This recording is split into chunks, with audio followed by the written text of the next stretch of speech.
nesse último bloco, nós iremos abordar questões que já caíram aí em outros concursos, referente a este período que nós abordamos nos 3 blocos anteriores. Então, nós falaremos aqui, abordaremos aqui, na verdade, questões aí tratando do surgimento do território goiano no século XVIII. Então, eu sou o professor Moacir Cabral e vamos juntos aqui debater essas questões. Convido você que não está inscrito no canal, que inscreva-se aí, deixe o seu like ou dislike, diga aí se gostou ou não, deixe seus comentários, suas dúvidas, mas claro, isso só se você quiser, tudo bem? Bom, vamos lá, pessoal. Então, este é o nosso primeiro bloco de questões. Quero só lembrar que para cada exposição de conteúdo, como eu já havia dito lá na primeira aula, o nosso conteúdo de História de Goiás e Geografia do Território Goiano está distribuído em eixos, e ao final de cada eixo desse, nós teremos um bloco só de questões comentadas aqui por mim, beleza? Então, vamos lá para o nosso primeiro bloco de questões deste curso.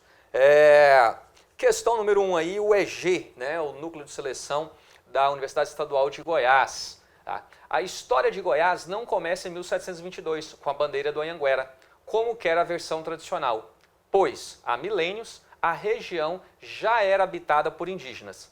Sobre esses grupos indígenas é incorreto afirmar. Então vamos lá, meus caros, muita atenção, tá? Ao enunciado, correto, incorreto, exceto. Então fiquem atentos a isso. Letra A. Os grupos indígenas que habitavam a região onde atualmente é Goiás pertencia ao tronco G, que povoou a região de Cerrado há cerca de 10 mil anos. Então vamos lá, este item ele está correto. Justamente, os grupos indígenas que habitavam essa parte central do Brasil são os povos do tronco linguístico G. O que nós temos que lembrar? Que esses povos estão agrupados pelo tronco linguístico. Você tinha ali os povos do tronco linguístico Tupi, nas regiões de floresta, mais próximo ao litoral, e na parte central do Brasil, os povos do tronco linguístico G. Então este item está correto, não é a nossa resposta, já que, de acordo com o enunciado, nós temos que marcar o item incorreto, beleza? O item B nos diz o seguinte: os grupos indígenas que os europeus encontraram na época do contato praticavam a agricultura, complementando sua base alimentar com a caça, a pesca e a coleta. Meus caros, correto. Essa agricultura é uma agricultura bastante rudimentar, nós não vamos pensar nessa agricultura como ela é praticada hoje, é uma agricultura muito rudimentar, mas foi justamente isso que possibilitou esses povos que já viviam aqui há mais de 10 mil anos, a se sedentarizarem. Então no início você tinha esses povos percorrendo o território, eram nômades. A partir aí de 3 mil anos antes do presente, a arqueologia já nos atesta que diversos povos tinham se sedentarizado, ou seja, tinham se fixado em determinadas regiões do território goiano. E o que possibilita essa fixação? É justamente ali a domesticação de plantas, de animais. E eles então já praticavam uma agricultura aí, ainda que rudimentar, mas já praticavam. E completavam então a sua alimentação com a caça, com a pesca e também com a coleta. Então este item também está correto, não serve como resposta, já que nós estamos procurando o item incorreto. Vejamos aqui o que traz para nós a letra C. O grupo indígena mais importante e numeroso do atual território goiano foi o dos Goiá, responsável pelas principais influências culturais e étnicas que os indígenas legaram ao povo goiano. Meus caros, se você voltar lá ao primeiro bloco da nossa aula, você vai observar, ou se você anotou, você vai lembrar que quando nós falamos do nome Goiás, que ele se deu em decorrência do grupo dos índios Guaiá ou Guaiazes que aqui teriam vivido, mas o fato é que as pesquisas mais recentes, elas nos atestam que os índios Goiazes não teriam ultrapassado o que é hoje a fronteira norte do estado de São Paulo, ali com Minas, o Rio Grande, não teriam ultrapassado o Rio Grande. Mas o fato é que, para os desbravadores da época, esse território ficou conhecido como o território dos Goiás. Daí, então, o nome Goiás, beleza? Tá claro? Mas vejam só, nós não temos vestígios, nós não temos aqui elementos dessa cultura goiá no território goiano, de tal forma que, então, o item incorreto é a letra C. Beleza? Então já marque aí, letra C, o item incorreto. Letra D. Dentre os grupos indígenas que habitavam onde hoje é o estado de Goiás, os que mais resistiram à colonização branca, inclusive através da guerra, foram os Caiapós do Sul e os Avá Canoeiro. Correto, né? Eu fiz essa observação lá também durante a nossa aula. Os Caiapós do Sul, que dominavam toda a região do que hoje nós chamamos de sudoeste goiano, se estendendo até Campo Grande, a capital do estado do Mato Grosso. Então, você teve ali nesse grupo uma forte resistência, né, a esse processo de ocupação de suas terras pelo colonizador. O mesmo acontece em relação ao povo Avá, né, a etnia Avá, que não era, lembrando, né, que eles não eram originários desse território, né, os Avás pertencem ao tronco linguístico Tupi e são de ocupação recente no território goiano, já que eles migraram para esse território fugindo justamente do contato com o colonizador ali mais próximo ao litoral. Beleza? Então, questão número 1 aí, item C. Vamos lá para a questão número 2. Se você ficou com alguma dúvida, deixa aí nos comentários, tá? E depois eu irei responder aí a vocês, tudo bem? Ou procure aí também pelas redes sociais, se quiser uma resposta mais imediata, né? Procure aí no Instagram, Facebook, coloco-me à disposição de vocês para quaisquer esclarecimentos. Então vamos lá, questão número 2 aí, também da UEG, concurso e delegado da Polícia Civil do Estado de Goiás. Olha só, aqui está trazendo um texto, um fragmento de um texto que é um depoimento do Alferes Silva Braga. Tá? O Alferes Silva Braga, ele participou da bandeira chefiada por Bartolomeu Bueno da Silva, filho, segundo a Anhanguera, que encontrou ouro em Goiás. Porém, ele desertou dessa bandeira. Quando eles chegaram na região do Alto Tocantins, Bartolomeu já estava em descrédito com a maioria dos membros ali desta bandeira, já que não encontravam ouro. E então o Alferes Silva Braga, mais um outro companheiro, construiu uma jangada, eles construíram uma jangada e desceram o rio Tocantins até a Capitania do Grão-Pará. E de lá tomam um navio de volta para São Paulo. E essa fala aqui então, né, é um trecho de um depoimento, de uma entrevista que ele concedeu algum tempo mais tarde. Aqui nos desconfiamos de todo, persuadidos que o Anhanguera nos queria acabar no meio daqueles matos. Então, eles estavam certos de que o Bartolomeu estava pondo tudo a perder e que eles estavam correndo o risco de morrer ali no meio daquele mato, já que Bartolomeu, ao partir de Santana do Parnaíba, com a bandeira, ele, há essa ideia de que ele teria um mapa que levasse às minas auríferas na terra do Goiás. O fato é que ele não possuía mapa algum. O que ele possuiria aí no máximo seria uma vaga lembrança, memória da expedição feita décadas antes com o pai, em que eles teriam estado aí, teriam chegado às cabeceiras do Rio Vermelho e encontrado algum ouro, mas ele não possuía mapa e acabou se perdendo. Daí então cair em descrédito com os membros da bandeira. Então vamos lá. O texto citado refere-se ao conflito entre o português Alferes Silva e Braga e o paulista Bartolomeu Bueno da Silva, durante a bandeira, que foi o prenúncio da exploração sistemática da mineração aurífera da chamada Minas do Goiás. Esse conflito expressava uma desconfiança mútua que fora alimentada. Olha só, então existia o conflito entre o Bartolomeu e esse português, o Alferes Silva Braga, e a questão que eu estou querendo saber é justamente o porquê esse conflito ele era alimentado, E o item A já nos traz o seguinte: pelas escaramuças entre paulistas e portugueses pela posse das minas na Guerra dos Emboabas. Então já identificamos aqui o item A como o item correto. Foi justamente a partir do momento que tem um conflito entre os paulistas e os portugueses pelo controle das Minas Gerais e que os paulistas perdem então o controle dessas minas, cria ali uma animosidade, um conflito, essas escaramuças entre portugueses e paulistas, essa desconfiança mútua aí entre eles. E então o item que nós já procuramos está aqui, pelas escaramuças, pelos conflitos, pela desconfiança entre paulistas e portugueses, pela posse das minas na Guerra dos Emboabas, beleza? Mas vamos continuar discutindo os outros itens, por que não pode ser? A letra B fala pela recusa dos portugueses em permitir que os bandeirantes paulistas escravizassem indígenas. Tá? Olha só, esses bandeirantes, eles faziam sim esse apresamento dos indígenas para utilizá-los como mão de obra. Então, não é esse o motivo do conflito. A letra C diz que, pela vontade dos portugueses de retirar as minas descobertas da tutela administrativa dos paulistas. Não, não era pela vontade, era justamente porque os portugueses já tinham tirado as Minas Gerais da tutela dos paulistas. E a letra C nos diz pelas disputas religiosas entre paulistas e jesuítas, referentes ao concubinato com mulheres indígenas, né? Nada a ver, beleza? Questão número 3. Vamos lá. Traz aqui um texto da obra do padre Palacin, né? Luiz Palacin e da Maria Augusta, no enunciado. A sociedade colonial, como todas as sociedades do antigo regime, era uma sociedade com características estamentais, com direitos diferentes para os diversos grupos sociais. Então está aí o fragmento.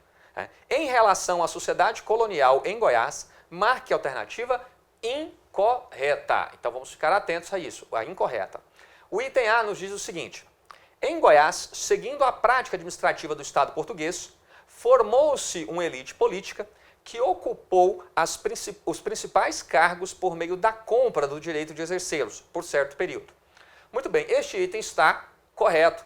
Você deve lembrar aí dos ofícios, né, que era justamente a compra desse cargo público. Nós falamos disso daí quando nós abordamos a questão dos impostos, já ali no final da nossa aula. Então este item aqui ele está correto, não é a resposta que nós procuramos, já que o enunciado pede o item incorreto. A letra B nos diz: os faiscadores constituíam um grupo de homens livres que se aventuravam pelo sertão goiano em busca de ouro e prestígio social, advindo da posição de mineiro. Correto. Por essas regiões, né, perambulavam também aí os homens livres, mas que não tinham recursos para adquirir escravos e serem então mineradores. E esses homens livres reviravam as datas já abandonadas pelos grandes mineradores, daquelas áreas que já tinham se esgotado, revirando ali na esperança de encontrar alguma coisa que tenha ficado para trás. E esses homens eram então chamados de faiscadores. Está correto, o item B não é ainda a nossa resposta. Letra C. A elite social em Goiás compunha-se de fidalgos, portugueses ou brasileiros, cujo poder estava relacionado à propriedade de escravos e terras. Correto, né? O fidalgo é o filho de alguém, então está se referindo aí às pessoas com maior poder aquisitivo, com capacidade de adquirir escravos, de possuir terras, né? De explorar as minas. Então está correto o item C também, não serve como resposta. Letra D. Muita atenção. A mestiçagem ocupa um papel secundário, uma vez que a tradicional sociedade local, alimentada por toda sorte de preconceitos, impediu a união de brancos e negros, o que resultou na diminuição da população da região. Muito bem, meus caros, olha só. Papel secundário, mestiçagem ocupar um papel secundário na formação do nosso povo, da nossa sociedade? Não, né? Você já sabe, um dos pontos marcantes, né, do nosso povo é justamente essa miscigenação, essa mistura, né, que se deu entre o nativo, o indígena, o branco, né, europeu, o africano trazido para cá na condição de escravo. Então essa mistura, o preconceito existia, existe até hoje, mas isso não impediu que a miscigenação ocorresse, tá? Então você não tem um papel secundário aí na formação do povo brasileiro, né? Mas o povo brasileiro, ele é um povo sim marcado por essa mestiçagem. Agora aqui fala da questão de diminuição da população. Nós tivemos essa diminuição da população no final do século XVIII, mas é em razão do declínio da produção aurífera. Tem um movimento que eu destaquei isso lá na aula, isso já foi cobrado diversas vezes em prova. Tem um duplo movimento à medida que as minas vão se esgotando, né? O ouro ali vai ficando cada vez mais escasso. Um duplo movimento, o que é? Uma parcela da população abandona o território goiano. Então você tem aí uma diminuição. E aqueles que permanecem vão se ruralizar. Então vejam que a diminuição da população, ela se deu em razão do esgotamento das minas. Beleza? Então está aí o item incorreto, letra D. Mas temos mais um item. Os índios bravios eram alvos de medidas repressivas por parte do governo. Guerra justa, sob a justificativa de serem fiéis e de atacarem grupos de brancos que seguiam pelas estradas da região. Meus caros, o item está corretíssimo, né? Essa guerra justa era uma guerra, então, que era autorizada pelo rei para que fosse montado, então, um exército, uma força, para fazer guerra a um grupo indígena que, de alguma forma, estava ali, né, dificultando algum interesse, criando algum embaraço para os interesses da coroa. Então, neste caso, era o rei quem autorizava. Por exemplo, nós tivemos, em 1811, a autorizada guerra justa contra o povo Avá. Beleza? Tranquilo? Então o item aí está correto. O item incorreto, que é a resposta, o item que nós procuramos, é realmente a letra D. Próxima questão, já número 4. Vamos lá. O povoamento branco em Goiás, no século XVIII, foi caracterizado pela prodigalidade na construção de igrejas. Só em Vila Boa, capital da capitania, foram construídas no espaço de 50 anos 8 igrejas. Este grande número de igrejas no início do povoamento branco de Goiás explica-se pelo fato de os templos servirem. Né? Então vamos lá, ele quer saber, né, a que serviam esses templos então. Né? Não era só um local de oração? O que era? Então vamos lá. A letra A fala o seguinte: aos propósitos fiscais do Estado português, sendo que os clérigos encarregados de recolher os dízimos e o quinto real reservavam partes substanciais desses rendimentos para a construção e embelezamento das igrejas. Meus caros, nós discutimos isso aqui, eu frisei bem. Lembrem-se que o ouro ele era cobrado pela própria coroa, né, lá nas casas de fundição, certo? Os dízimos inicialmente eram cobrados pela igreja, mas depois ela abre mão, né, dela cobrar o dízimo em troca de um valor fixo por ano, e a coroa então entrega a contratadores, entrega aí a terceiros o direito de cobrar estes impostos. Então vejam que isso aqui não cabe, né? Esse item está totalmente fora, tá? Já que ela atribui aos clérigos, aos religiosos, o papel aí de cobrar o quinto. Então não, certo? Invalidado aí o item A. O item B diz que de principal instrumento da política indigenista pombalina, sendo que elas visavam impressionar os silvícolas, estimulando-os a abandonarem suas práticas religiosas e suas aldeias e virem trabalhar e congregar em Vila Boa. Meus caros, vamos lá. Então a ideia da política indigenista pombalina era construir igrejas, porque aí os indígenas iam ver aquelas igrejas, a sua beleza e tal, e iam deixar a sua cultura, o seu modo de vida para ir. É bobagem isso, né? Bobagem, uma grande bobagem. Na verdade, a política indigenista pombalina, ela se deu após a expulsão dos jesuítas e consistiu na criação do diretório do índio, né, e a criação de aldeamentos, como até citei. Nós temos aqui o exemplo de Moçambique, que é hoje o município goiano e que surgiu aí também como uma proposta de aldeamento para receber os caiapós do sul. Mas fracassou essa política indigenista aí, levada adiante por Marquês de Pombal. Beleza? Então, invalidado também o item B. O item C. O item C nos diz que essas igrejas, então, serviam de locais de culto e de sepultamento de membros da população que estivessem integrados nas inúmeras irmandades existentes na época, sendo que os escravos não cristianizados eram sepultados num cemitério rudimentar. Meus caros, corretíssimo aí, o item C, então, é a nossa resposta, tá? Era a isso que servia também as igrejas, beleza? Então, letra C. Letra D, só para fecharmos aqui, né? No contexto histórico da Contra-Reforma, de símbolos da supremacia da fé católica sobre a fé dos protestantes, sobretudo dos ingleses anglicanos, que trabalhavam na exploração das minas de ouro em Goiás. Olha só, meus caros, temos que lembrar o seguinte: o Estado português é um Estado cristão católico. Tá? Então, nesta época, você tinha o quê? Uma religião oficial. As demais religiões elas não eram permitidas. Então, não há que se pensar aí, né, na coroa portuguesa entregando nas mãos de anglicanos a exploração aurífera. Beleza? Então, já invalidamos aí o item D. A resposta correta, a letra C. Beleza? Tranquilo? Vamos lá? Questão número 5.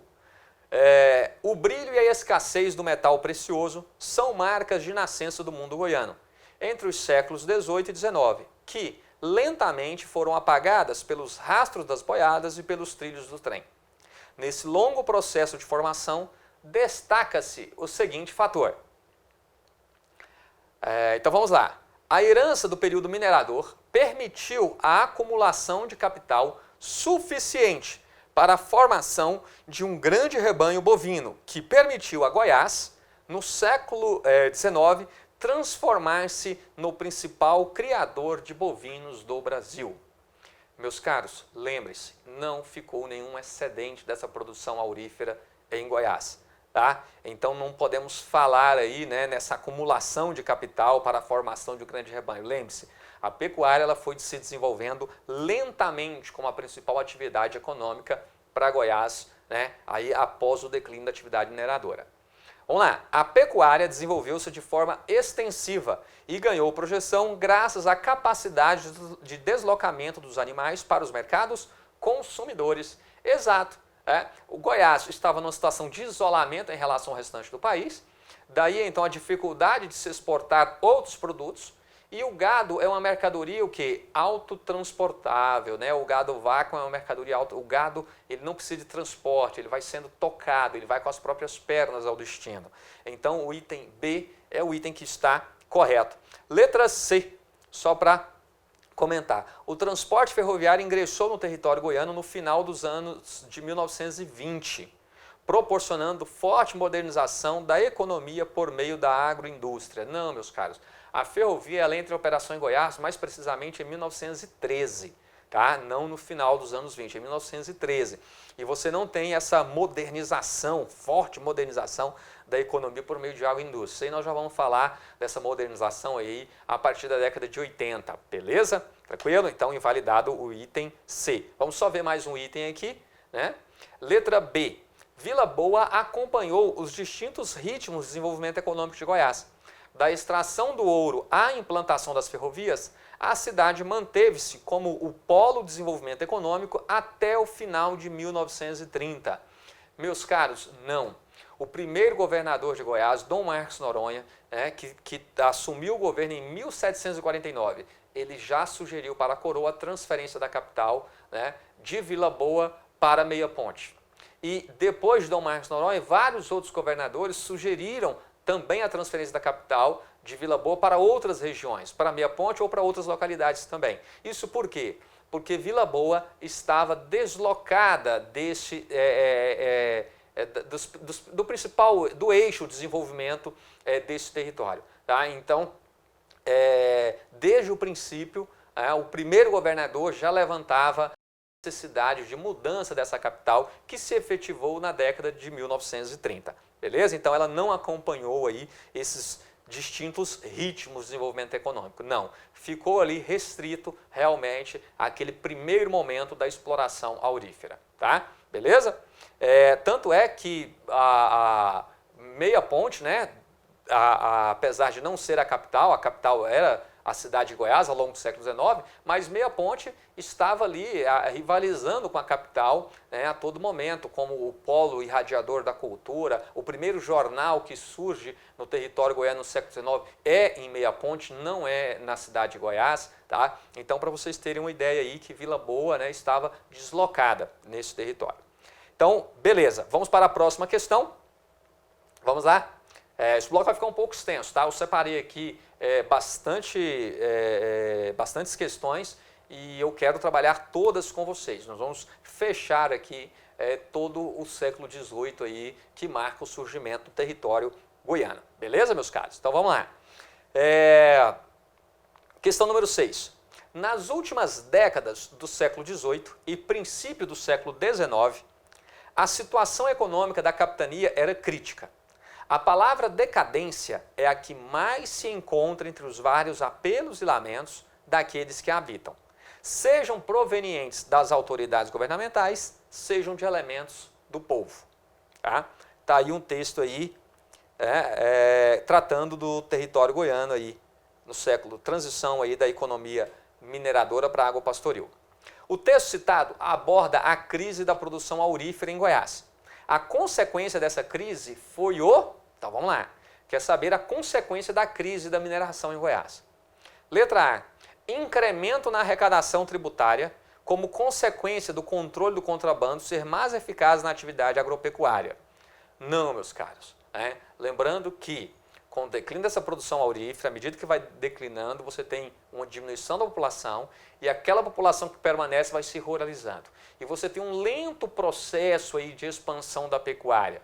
Há um lento processo. Então você não tem aí esse aumento de arrecadação, nada disso. O que você tem é uma queda brutal na arrecadação do território goiano. Então já está invalidado o item A. O item B nos diz o seguinte: aumento da ruralização, pelo fato de parte da população abandonar as vilas e arraiais e mudar-se para o campo. Corretíssimo aí o item B, tá? Tá corretíssimo o item B. É isso mesmo. Letra C. Crescimento da importação de escravos para viabilizar a exploração de minas auríferas de maior profundidade. Meus caros amigos, vejam só.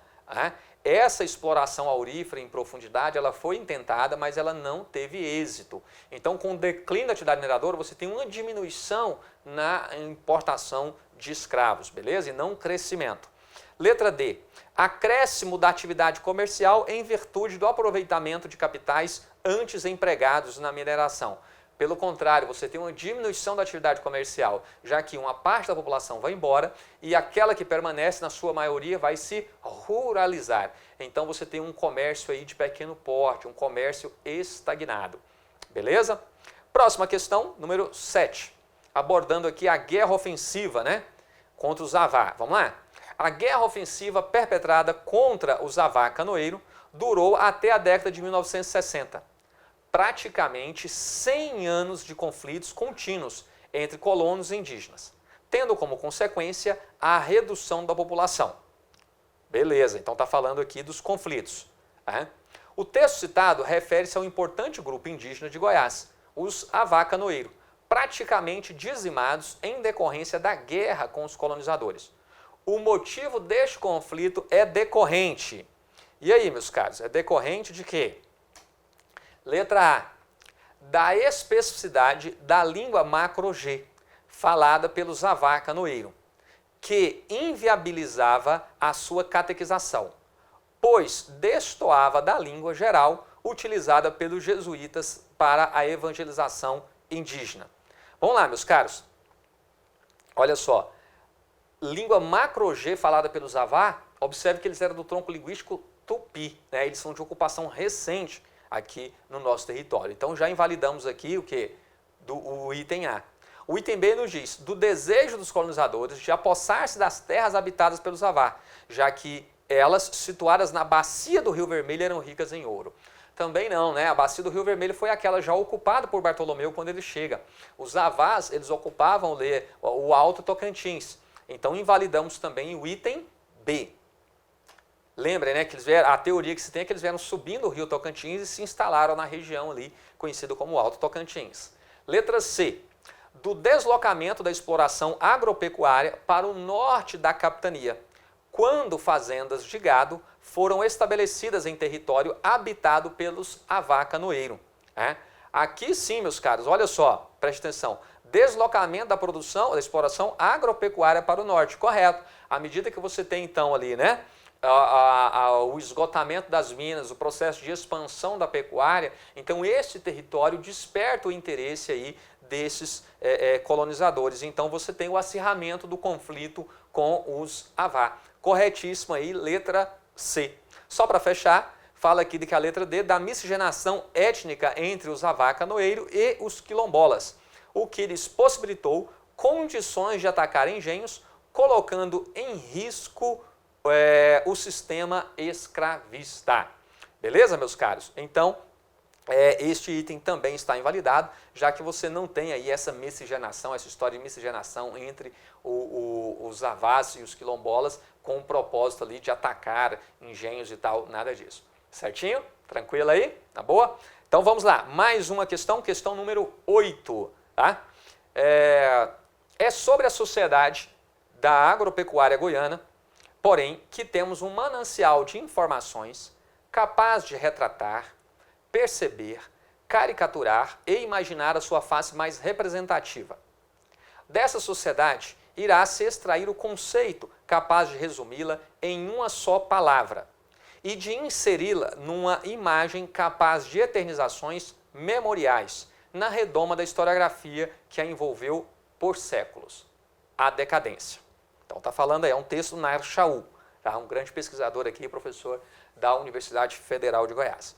O texto refere-se ao século XIX goiano, que foi caracterizado pelos agentes públicos e intelectuais da época e por algumas obras historiográficas como o século da decadência socioeconômica de Goiás. Essa visão de que a sociedade goiana pós-mineratória era decadente expressa uma... Então vamos lá, né? Essa visão de que a sociedade pós-mineratória era decadente expressa uma o quê? Concepção adequada da realidade, uma vez que a diversificação da atividade econômica e urbana atingida no século XVIII foi substituída por uma economia baseada na monocultura rural. Meus caros, esse item está invalidado. Por mais que num primeiro momento você pode até achar que é, porque ele fala, né, uma concepção adequada da realidade, não. Olha só, ele fala em diversificação da atividade econômica urbana atingida no século XVIII. Diversificação seriam diversas formas, várias atividades econômicas. Você não tem isso. O que você tem é a mineração, certo? E as outras atividades que acontecem é para dar suporte a essa atividade principal, que é a mineração. Lembre-se da proibição que existia por parte da coroa portuguesa de que nessas regiões mineradoras, né, se desenvolvessem então outras atividades econômicas. O interesse era que nas regiões mineradoras todos os braços disponíveis se dedicassem à extração do ouro. Então invalidamos o item A. O item B nos diz o seguinte: leitura reducionista da realidade goiana do século XIX, que, pautada principalmente em dados econômicos, superestima a produção aurífera e desconsidera a estabilidade da sociedade patriarcalista. Meus caros, corretíssimo esse item B, né? Uma leitura, então essa ideia de decadência, ela representa uma leitura o quê? Reducionista da realidade do século XIX. Por que reducionista? Pauta-se muito nos dados ali, né, referente à produção aurífera, porém esse ouro, lembre-se, ele foi extraído, foi retirado do território. O pouco de riqueza que ele gerou foi justamente na abertura dos arraiais, dos caminhos, então, né, para que a sua exploração acontecesse, mas exaurida ali a potencial das minas, Goiás está realmente numa situação de pobreza. Mas daí então apontar o século XIX, a sociedade agropecuária como uma sociedade decadente, tá, é uma visão reducionista. Por que reducionista? Porque é a partir daí que são verdadeiramente lançadas as bases da sociedade goiana. Né? Uma sociedade que fortemente agrária, sustentada ali na terra. Lembrem-se que a mineração ela é uma atividade em que você tem ali um movimento muito instável, né? A população está onde tem ouro, acabou o ouro, vai-se embora. Já essa atividade pós-mineradora, né, em que você tem aí a pecuária como sustentáculo, não, ela vai realmente fixar o homem à terra. Beleza? Daí então falarmos dessa estabilidade da sociedade patriarcalista. Então o item correto é o item B. O item C, valorização das especificidades culturais da sociedade goiana, que tomou forma durante o século XIX com a miscigenação etnocultural entre indígenas europeus e africanos, estimulada pelo isolamento geográfico. Não, meus caros, você não tem especificidades culturais da sociedade goiana que tomam forma no século XIX. Tá? E ainda fala aqui, né, com miscigenação etnocultural entre indígenas e africanos. Não, essa miscigenação ela acontece, né, não é em razão do isolamento, do relativo isolamento da posição marginal, tá? Em Goiás. Acontece porque as misturas se dão ali desde o primeiro contato, desde o primeiro momento, e não é em razão do declínio da produção aurífera. Não é isso que motiva essa miscigenação, beleza? E aí nós estamos falando de uma sociedade o quê? Agrária. Então vamos lá agora, letra D. A negação dos relatos de viajantes estrangeiros que percorreram Goiás no século XIX, uma vez que seus escritos demonstram a pujança e a vitalidade da economia baseada na exportação agropecuária. Bom, meus caros, esse item está invalidado por quê? Você tem sim a viagem, né, inúmeras expedições que percorrem Goiás após aí esse período de declínio da atividade mineradora, e o que você tem nos relatos é justamente uma situação de pobreza, de isolamento, de descapitalização do território goiano. Tá? E não há nada que se falar aqui em vitalidade de economia baseada na exportação agropecuária, não. o único produto que vai lentamente se firmando como a principal atividade econômica para o território goiano é a pecuária, né?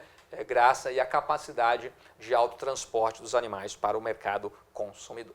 Beleza? Tranquilo? Bom, meus caros, eu finalizo aqui esse bloco com vocês e volto depois aí com mais conteúdo e mais questões, certinho? Se você não está inscrito aqui na nossa página, peço aí, por gentileza, inscreva-se, indique aí se gostou, se não gostou dessa aula, deixe seu comentário, sua dúvida, compartilhe com seus amigos, mas claro, tudo isso só se você quiser. Beleza? Um forte abraço, avante, avante!